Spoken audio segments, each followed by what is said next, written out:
Hello everyone, welcome back to my channel. I hope आप लोग अच्छे होंगे और अच्छे से पढ़ाई कर रहे होंगे। तो एफकेट का रिज़ल्ट पब्लिश हो गया है, अनाउंस हो गया है, तो आप लोगों का आई होप अच्छा रिजल्ट रहा हो। और जिन्होंने क्लियर किया है फर्स्ट फेज़, उन सभी को बहुत बहुत बधाई, congratulation to all of you. आपने बहुत मेहनत की हो और फाइनली आपका रिज़ल्ट ही आपकी मेहनत का फल है। तो आई होप आप लोग नेक्स्ट फेज़ के लिए अच्छे से मेहनत कर रहे होंगे। मतलब कि सेकेंड फेज ऑफ टेस्टिंग वही है, एसएसबी, और वो सबसे इम्पॉर्टेंट है। रिटन क्लियर करना is just the first step, और उसके बाद आता है एसएसबी, दैन मेडिकल्स, देन मैरिटन होना, ये सारे फेज है। तो आपको अगर लास्ट तक जाना है तो हर एक में अपना काम कंपोजर बना के रखना है, ठीक है। तो ऑलरेडी आप लोगों ने एफएसबी सेंटर सेलेक्ट कर लिए होंगे और अच्छे से प्रिपेयर करना शुरू भी कर दिया होगा। और जिनका नहीं हुआ है तो उन्हें बहुत सैड होने की ज़रूरत नहीं है, ठीक है। आई नो इस बार थोड़ा पेपर पैटर्न, थोड़ा पैटर्न नहीं बोलेंगे पर पेपर थोड़ा सा ट्रिकी था, ठीक है। जैसे कि इंग्लिश थोड़ी टफ आई थी इस बार, ठीक है। मैथ्स में थोड़ा कैलकुलेशन ज़्यादा हो गई थी, और इवन जीएस में भी जो पोर्शन ऐसा होता था कि एफकेट एग्ज़ाम में काफ़ी हद तक प्रेडिक्ट कर लेते थे, बट ऐसा नहीं था इस बार। तो इट्स फाइन। पहले एवरेज स्कोर था 150 तक रहता था, लेकिन इस बार जो एवरेज स्कोर रहा है वो भी 120 के से लेकर 150 तक रहा है, ठीक है।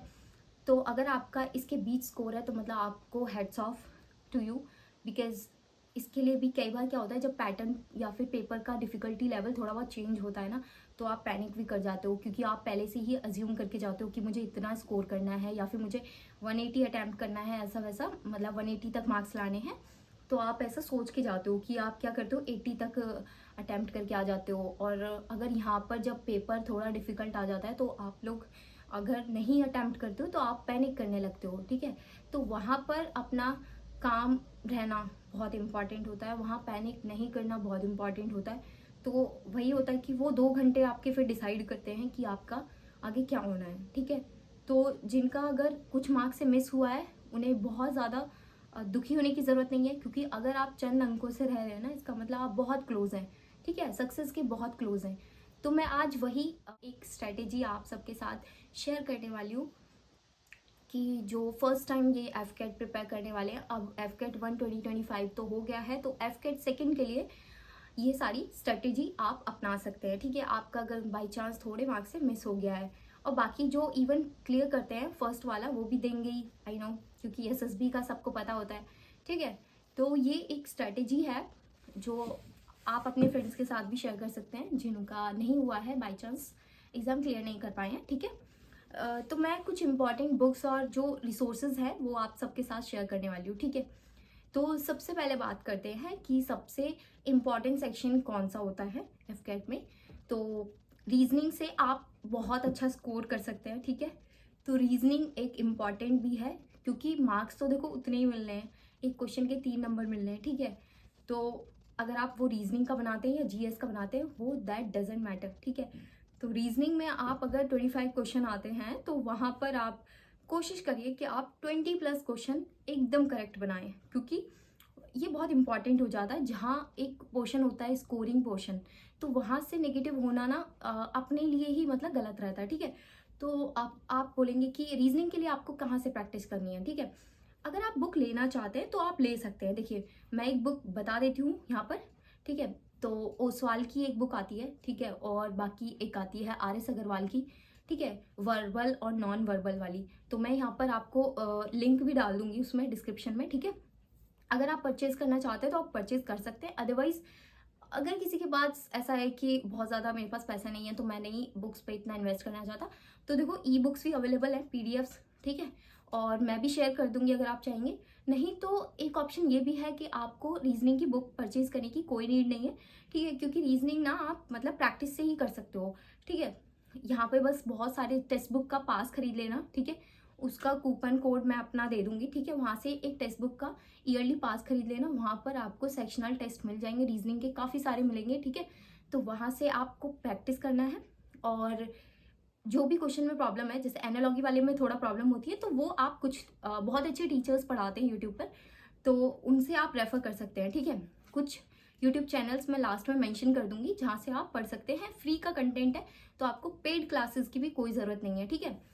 और बात करते हैं मैथ की। तो मैथ्स के लिए सबसे इम्पॉर्टेंट एक बुक आप खरीद लेना, अगर आपको प्रैक्टिस के लिए नहीं, ये है फॉर्मूला बुक, ठीक है। आदित्य रंजन सर की एक प्रैक्टिस की, मतलब ये फॉर्मूला बुक है, ब्रह्मास्त्र, ठीक है। और एक गगन प्रताप सर की भी आती है, कॉन्सेप्ट किंग गगन प्रताप सर, फॉर्मूला बुक है, ठीक है। तो आपको जो अच्छा लगे वो खरीद लेना।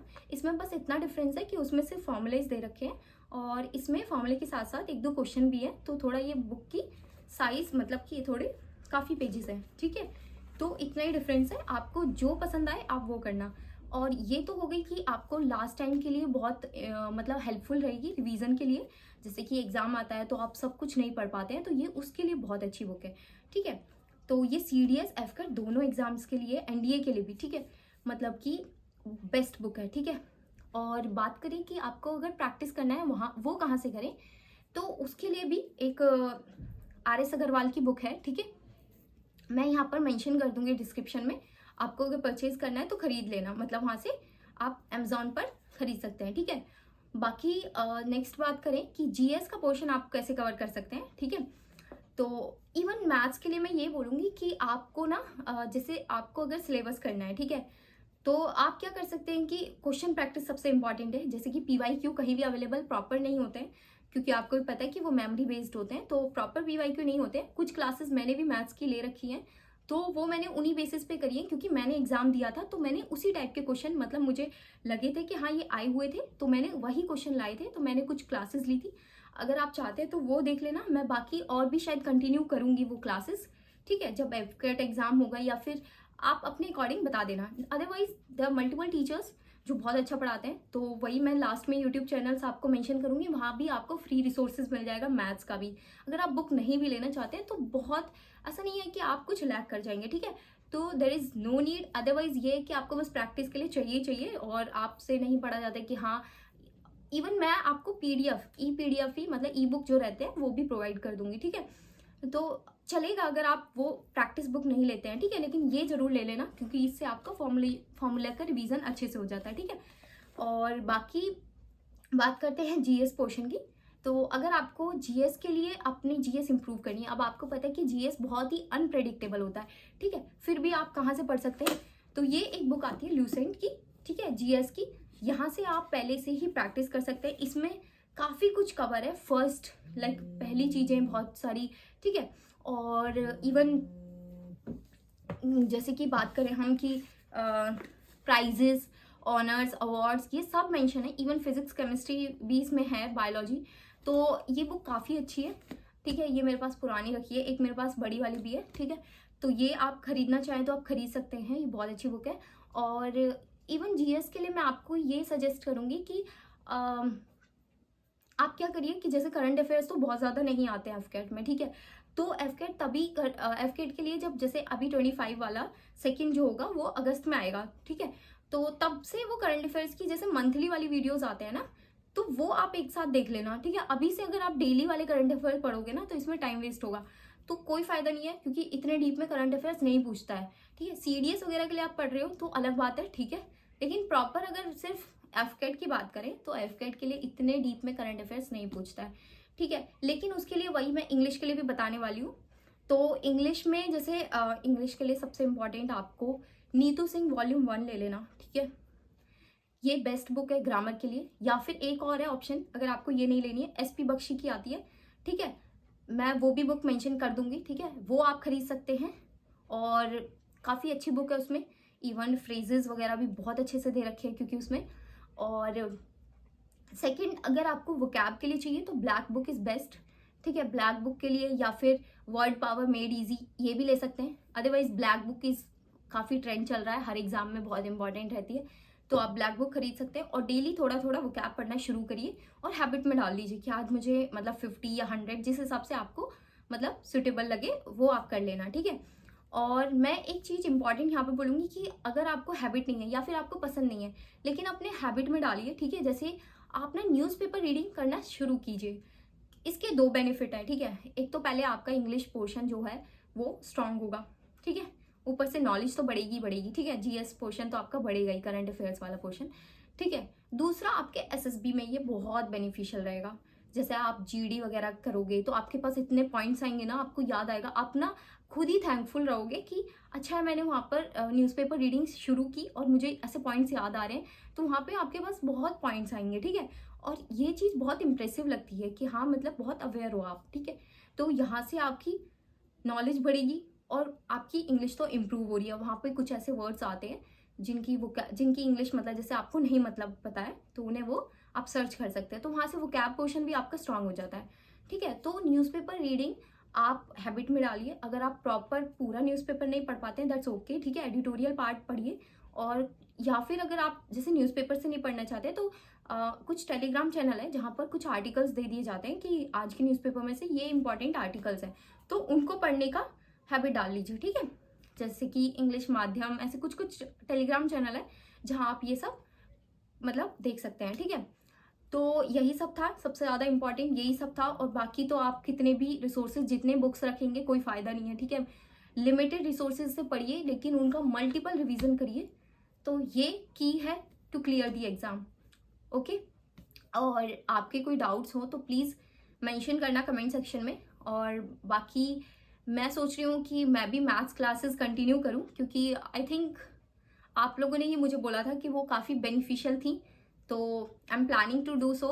और बाकी आपको और किसी चीज़ में या और कोई हेल्प चाहिए तो please do mention in the comment section, और मैं आपको हमेशा हेल्प करने के लिए एकदम रेडी हूँ, ठीक है। सो बाकी जिन लोगों ने भी एफकेट एग्ज़ाम क्लियर किया है उनको मेरी तरफ से all the very best. I hope you make it to the merit list. जो भी रिसोर्सेज इंपॉर्टेंट रहेंगे मैं अपने टेलीग्राम चैनल की लिंक यहाँ पर डाल दूंगी डिस्क्रिप्शन में, ठीक है, आप लोग ज्वाइन कर सकते हैं। और अभी जब एग्ज़ाम क्लियर हुआ था तो मैंने कुछ लोगों से मैंने सबसे ही पूछा था कि अगर किसी का भी एग्ज़ाम क्लियर हुआ है तो बताएं, मतलब बस अच्छा लगता है कि हाँ मेरे साथ लोग जुड़े हुए हैं तो मतलब उनका एग्ज़ाम क्लियर हुआ है, तो अच्छा लगता है। और अगर आप लोगों ने मेरी कोई भी पुरानी वीडियो देखी है, थोड़ा बहुत आपकी हेल्प हो गई है उससे, और नहीं भी हुई है तो बस आप मतलब मेरे साथ जुड़े हुए हैं और आपका एग्ज़ाम क्लियर हुआ है तो आप लोग बता सकते हैं। मैंने टेलीग्राम चैनल पे भी पूछा था, और अदरवाइज आप यहाँ कमेंट सेक्शन में बताना कि आपका एग्ज़ाम क्लियर हुआ है या नहीं हुआ।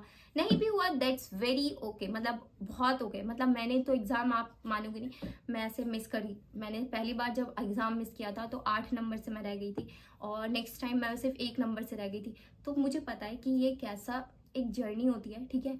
आपके अप्स एंड डाउन आते रहते हैं, दैट्स फाइन, ठीक है। तो आप, बट ये आपको बहुत स्ट्रांग बनाते हैं, क्योंकि अगली बार आप इतनी मेहनत करके जाते हो ना कि आपके मार्क्स बहुत अच्छे आते हैं, और आप लूप होल्स नहीं छोड़ते हो फिर अगली बार के लिए, क्योंकि इस बार आपको भी पता है कि आपने कहीं ना कहीं लैग किया होगा, तो उन पे वर्क करना है और उनको इम्प्रूव करना है, ठीक है। तो आई होप आप लोगों को कुछ गाइडेंस मिली होगी, और बाकी all the very best for your preparation, ठीक है। Thank you so much, bye bye.